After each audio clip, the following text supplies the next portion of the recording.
తీర్చండి అని చెప్పి మేము బ్యాంక్ అధికారులను విజ్ఞప్తి చేయడం జరిగింది. వాళ్ళు ఒప్పుకున్నారు. వాళ్ళకు కూడా మనస్ఫూర్తిగా కృతజ్ఞతలు. అదేవిధంగా మన వ్యవసాయ శాఖకు సంబంధించిన అధికారులు అందరు రైతులను సమన్వయం చేసుకొని వాళ్ళ రైతుల ఖాతాలను తెలుసుకొని పిఏసిఎస్లో వేసిన డిసిసిబి బ్యాంకులలో వేసిన డబ్బులు కూడా తిరిగి రైతుల ఖాతాలోకి చేరడానికి అవసరమైన అన్ని ఏర్పాట్లను చేయమని మా వ్యవసాయ శాఖ అధికారులు, మన వ్యవసాయ శాఖ మంత్రి ఆయనే స్వయంగా ఒక మంచి రైతు, ఆయన ఎప్పుడు సమయం వచ్చినా సందర్భం వచ్చినా వారు వ్యవసాయం చేస్తారు, వ్యవసాయం సమస్యలు తెలుసు. ఇక మా ఆర్థిక శాఖ మంత్రి బట్టి విక్రమార్క గారు మీకు తెలుసు, ఆదిలాబాద్ నుంచి ఖమ్మం వరకు వందలాది కిలోమీటర్లు పాదయాత్ర చేసి రైతులతో మమేకమై రైతుల సమస్యలను తెలుసుకొని వాటిని పరిష్కరించడానికి ఇవాళ ఆర్థిక మంత్రిగా వారికి ఉన్న అనుభవాన్ని అంతా ఉపయోగించి ఏమాత్రం వనరుల ఇబ్బంది జరగకుండా ఈరోజు ముందుకు తీసుకెళ్తున్నాడు. వారికి ఆర్థిక మంత్రిగా బాధ్యత అప్పచెప్పినప్పుడు ఆయన గారు ఇచ్చిపోయిన అప్పు 7 లక్షల కోట్ల రూపాయలు. 7 లక్షల కోట్ల రూపాయలు ఆయన గారు అప్పు చేస్తే పెద్దలు బట్టి విక్రమార్క గారు ప్రతి నెల 7,000 కోట్ల రూపాయలు మితి కడుతున్నాడు.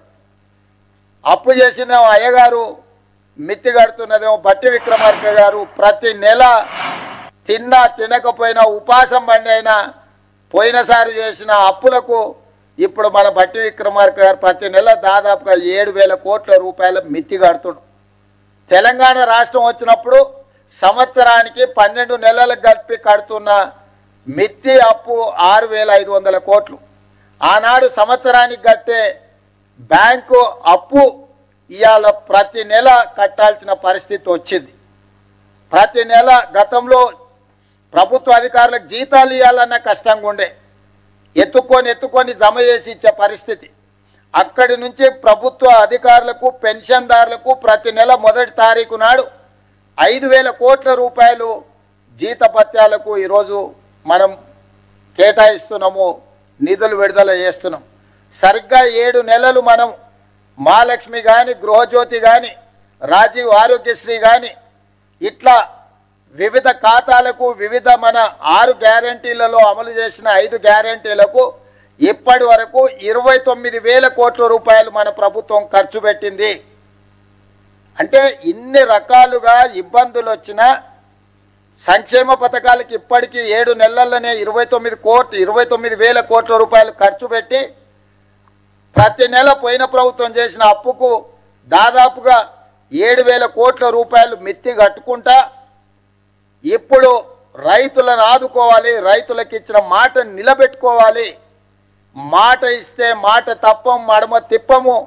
కాంగ్రెస్ పార్టీ ఏదైనా చెబితే 100% అమలు చేస్తుంది అని 2009లో మన్మోహన్ సింగ్ గారు ఏ విధంగా అయితే రుణమాఫీ చేసి చూపించిండో ఈనాడు దేశంలోనే ఆదర్శం.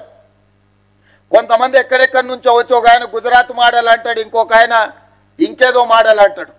ఇవాళ ఈ దేశంలో ఉండే కోట్లాది మంది రైతులకు, రాజకీయ పార్టీలకు తెలంగాణ మోడల్ ఆదర్శంగా నిలబడబోతుంది. తెలంగాణ రాష్ట్రం మాట ఇచ్చి రైతులకు 2 లక్షల రూపాయల రుణమాఫీ ఏకకాలంలో అధికారంలోకి వచ్చిన మొదటి 8 నెలల లోపలనే శ్రీమతి సోనియా గాంధీ గారు, శ్రీ రాహుల్ గాంధీ గారు ఇచ్చిన మాట నిలబెట్టుకొని ఈరోజు దేశంలోనే ఆదర్శమైన ప్రభుత్వంగా తెలంగాణ మోడల్గా ఈరోజు మనము నిలబడ్డము. వ్యవసాయం దండుగ కాదు, వ్యవసాయం పండుగని నిరూపించినాం. రైతుల కోసమే ఈ ప్రభుత్వం ఉన్నది, రైతును రాజును చేయడమే ఈ ప్రభుత్వం యొక్క లక్ష్యం. ఇది ప్రజా ప్రభుత్వం అని చెప్పి ఈనాడు మనం నిరూపించుకున్నాం. ఇవాళ దేశంలోనే మనం తలెత్తుకునే విధంగా ఈ కార్యక్రమం ఉండబోతుంది. మీ అందరి సహకారం ఉండాలి. ఆనాడు సవాళ్ళు విసిరిన వాళ్ళకి నా విజ్ఞప్తి ఒక్కటే, మిమ్మల్ని రాజీనామా చేయమని మేము అడగం, ఎందుకంటే మీరు ఎట్లాగూ పారిపోతారు మాకు తెలుసు. కాకపోతే ఇప్పటికైనా కాంగ్రెస్ మాట ఇస్తే మాట నిలబెట్టుకుంటుంది. సోనియా గాంధీ గారు, రాహుల్ గాంధీ గారు మాట ఇస్తే అది శిలాశాసనం.